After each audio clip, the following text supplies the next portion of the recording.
Assalamualaikum warahmatullahi wabarakatuh. Kembali lagi dalam mata kuliah perbandingan pendidikan.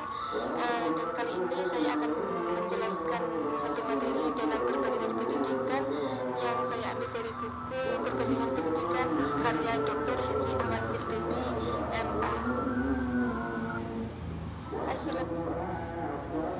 Saya akan menjelaskan tentang satu materi, yaitu metode dalam studi perbandingan pendidikan, di mana dalamnya ada 6 metode. Yang pertama yaitu historis, deskriptif, statistik, filosofis, dan komparatif, dan yang terakhir yaitu kuasi eksperimental. Saya akan ini historis, yaitu untuk menemukan fakta tentang situasi pendidikan pada waktu lampau, untuk memahami dan membandingkan pendidikan pada masa kini, dan untuk memahami pendidikan pada masa yang akan mendatang. Dengan metode ini dapat ditemukan perubahan, persamaan, dan perbedaan sistem pendidikan dalam antara waktu, antar negara, dan kemudian tren perubahan di masa mendatang. Metode yang kedua yaitu deskriptif, di mana menguraikan, menjelaskan, dan menyampaikan kondisi objektif tentang teori dan praktik pendidikan yang terjadi pada waktu sekarang di suatu negara, mengumpulkan data dan fakta, membuat prediksi, dan identifikasi hubungan antara variabel. Metode yang ketiga yaitu statistik, di mana cara meneliti dengan menggunakan data statistik yang berguna untuk mengungkap, menganalisis hubungan antar variabel peneliti tentang pendidikan di berbagai negara. Begitu statistik. Metode filosofis, yaitu mencoba mencermati prinsip dan konsep pendidikan yang dianut oleh suatu negara, termasuk penggunaan tema pendidikan, pendidikan kaum dewasa, penanaman nilai, dan yang masing-masing negara mempunyai maksud tersendiri, yaitu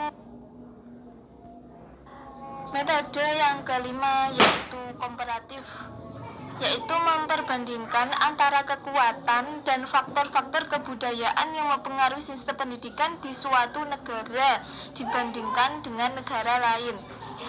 Dalam memilih unit yang akan diperbandingkan dalam suatu negara, maka harus diperhatikan prinsip komparabel, setaraf, dan relevan. Komparabel yaitu layak dibandingkan, misalnya membandingkan kebijakan pendidikan pada Orla dan Orba di Indonesia. Dan setaraf yaitu sisi unsur ruang dan waktu tidak jauh berbeda, misalnya membandingkan pendidikan antara negara ASEAN. Dan relevan yaitu menunjukkan konsistensi dan kesesuaian antar unsur yang diperbandingkan.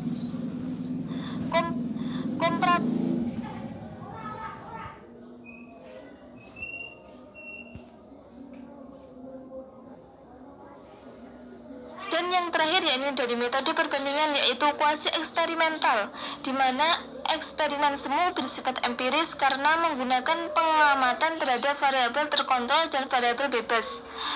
Ketika eksperimental tidak bisa dilakukan, maka rancangan kuasi eksperimental tetap bisa dilakukan.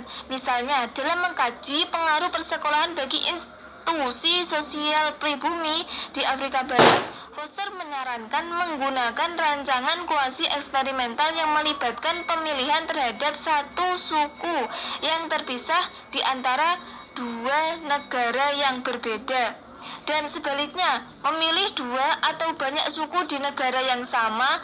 Rancangan ini akan memfasilitasi keputusan bagi pengaruh yang terkait dengan kebijakan negara tentang akses dan sukses sekolah bagi anak-anak dari latar belakang etnis yang berbeda.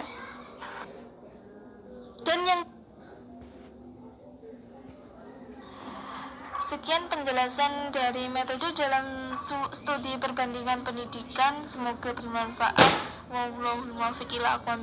Wassalamualaikum warahmatullahi wabarakatuh.